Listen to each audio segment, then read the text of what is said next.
मनीषा एक 19 साल की लड़की है जो ना तो छोटे कपड़े पहनती थी, ना रात देर रात घर से बाहर रहती थी और ना ही उसे पार्टी करने का शौक था। इससे पहले वो लोग आए जो लड़कियों को ब्लेम करने में लगे रहते हैं, तो मैं एक बात पहले ही क्लियर कर देता हूँ।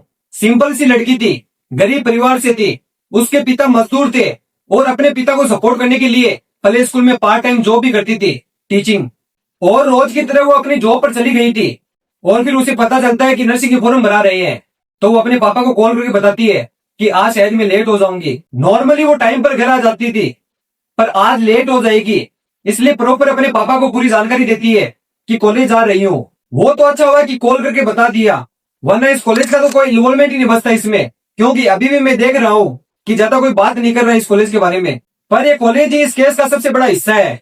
इस कॉल के बाद मनीषा ने एक और कॉल करी, जो कि एक पार्सल वाले भैया का था। उसके बाद मनीषा की तरफ से एक मिस कॉल गया उसके पापा को। उसके पापा ने जब वो मिस कॉल देखा तो तुरंत रिटर्न कॉल किया, पर वो रिटर्न कॉल पिक नहीं किया गया और अब उसके पापा की टेंशन बढ़ चुकी थी। 6:26 में मेरी घंटी बजी, उसका कट गया। फिर मैंने 6:26 मतलब पूरी नहीं हुई थी, कुछ सेकंड बची हुई थी, मैंने उसके साथ अपना फोन उठाया, साथ ही साथ कॉल किया, फोन बंद था। कल रात में उसका फोन 12:04-5 के ऊपर ऑन हुआ है, उसके बाद बंद हो गया है। दोबारा हमने कॉल किया तो फिर स्विच ऑफ हो गया। अब आप ये बोलोगे कि उसके पापा को टेंशन हुई तो वो खुद जाके देखते या फिर पुलिस को कॉल करते। उन्होंने वो दोनों काम किए, वो खुद भी गए और पुलिस को भी कॉल किया और पुलिस आई भी, जैसा कि जानकारी मिल रही है। जैसे ही पुलिस उस कॉलेज पहुंची जहां पर मनीषा जा रही थी, तो पुलिस 3-4 लोगों को देखती है जो वहीं के कर्मचारी और वो नशे की हालत में धुत थे। अब ये सारा सीन देखकर आपके दिमाग में आ रहा होगा, अब तो समझ में आ गया कि कॉलेज की तरफ से कुछ गड़बड़ है और पुलिस कुछ स्ट्रिक्ट एक्शन लेगी। लेकिन नहीं, पुलिस वालों ने एकदम नॉर्मल तरीके से पूछा,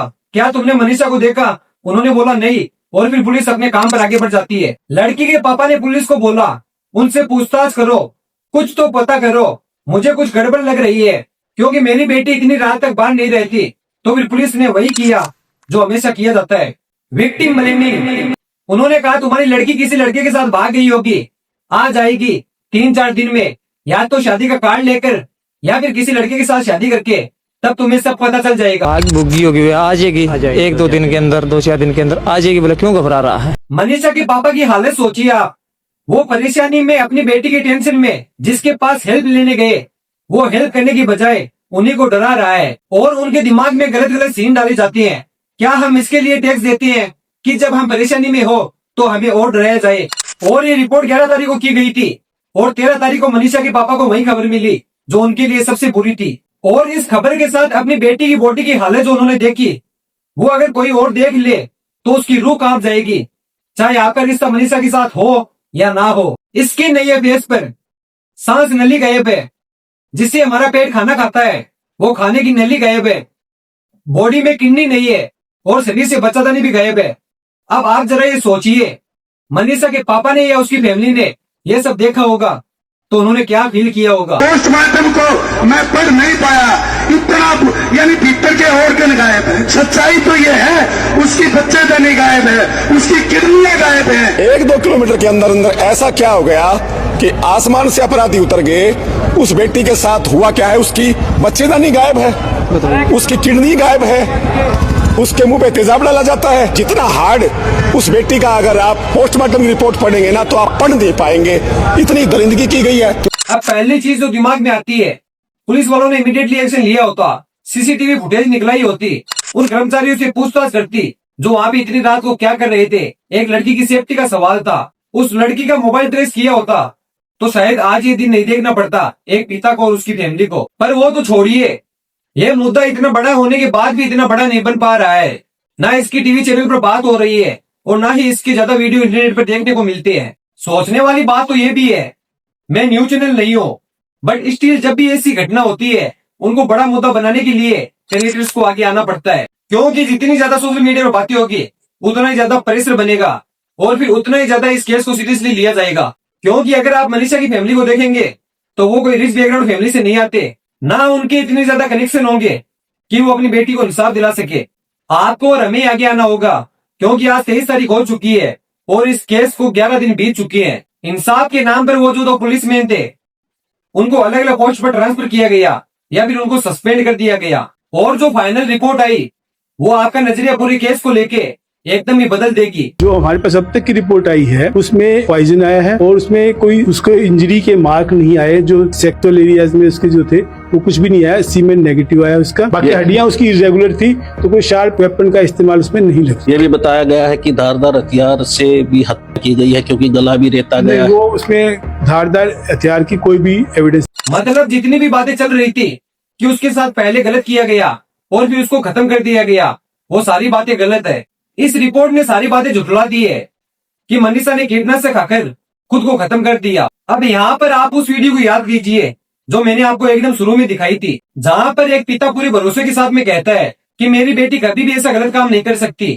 आप अभी ये वीडियो देखिए जो अभी रिसेंट में आया है। हमने जो कमेटी ने फैसला लिया है सारे समाज को इकट्ठा देख करके अपने हित में ही लिया है, और कमेटी का फैसला ये है कि हम अपनी बेटी का संस्कार हिंदू रीति रिवाज के साथ मान सम्मान के साथ करेंगे, और प्रशासन अपने काम पे लगा हुआ है, हम उनके काम से संतुष्ट हैं। अब मैं कुछ नहीं बोल रहा। अब आप ये सोचिए कि वो मनीषा का पिता जो अपनी बेटी को इंसाफ से पहले कि जब तक उसे इंसाफ नहीं मिल जाएगा, मुजरिम पकड़े नहीं जाएंगे, केस खत्म नहीं होगा, अपनी बेटी की बॉडी जैसी है वैसी रखूंगा, जब तक मुजरिमों को सजा नहीं मिल जाती तब तक मैं उसका अंतिम संस्कार नहीं करूंगा। अब आप ये सोचिए वो एकदम से तैयार हो गया अपनी बेटी का अंतिम संस्कार करने के लिए, क्योंकि वो एक गरीब आदमी है, एक मजदूर आदमी है, और प्रशासन या फिर जो भी लोग इसमें इन्वॉल्व है वो उनके खिलाफ नहीं जा सकता, वरना जो बाकी फैमिली है उनका भी जीना मुश्किल हो सकता है। और जो मैं ये वीडियो बना रहा हूँ मुझे भी परेशानी हो सकती है, बट जो जरूरी है वो जरूरी है, क्योंकि एक इंसान को इतना मजबूर देखकर मैं अपनी आंखें नहीं फेर सकता। और अगर बात करें रिपोर्ट की, तो उस लड़की को कीटनाशक खाना था तो वो अपने गांव में भी खा सकती थी, उसको वही गांव मिला, और कीटनाशक खाने के बाद उसके बॉडी पार्ट्स गायब थे, वो उसने खुद निकाले खाने से पहले या खाने के बाद में।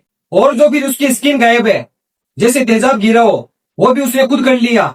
और इन सब चीजों का जवाब मिलता है कि जंगली जानवरों ने ये सब किया है। सोचकर देखिए आप एक बार, आपकी जो बुद्धि है वो शर्मा जाएगी। एक्चुअली दिमाग का काम ये होता कि कॉलेज से सीसीटीवी फुटेज निकाले जाते, पर नहीं, कॉलेज वालों ने साफ साफ बोल दिया कि हमारे पास सीसीटीवी फुटेज नहीं है, और जो भी फुटेज है उसमें कुछ भी नहीं दिख रहा। कॉलेज वालों स्टाफ ने कुछ भी किया है तो उन्होंने कैमरे की फुटेज बाद में दिखाई है अब तक? नहीं दिखाई दिखा दीजिए। वो टाइम मतलब 2 बजे के बाद 3 बजे तक बिल्कुल खाली दिखा दिया वो कैमरा। उन्होंने कुछ दिखाया नहीं है कुछ सर। नहीं दिखाया। और जिसमें मैं तो सर वो चिप गलनी चाहिए, मेरा तो चिप नहीं गली। पूरा दावा ये है खाली है कि वो कैमरा। उस कॉलेज के स्टाफ ने ही उस लड़की के साथ जो भी किया है, व्यवहार किया है, जो भी ये हुआ, ये वारदात उस स्टाफ ने किया।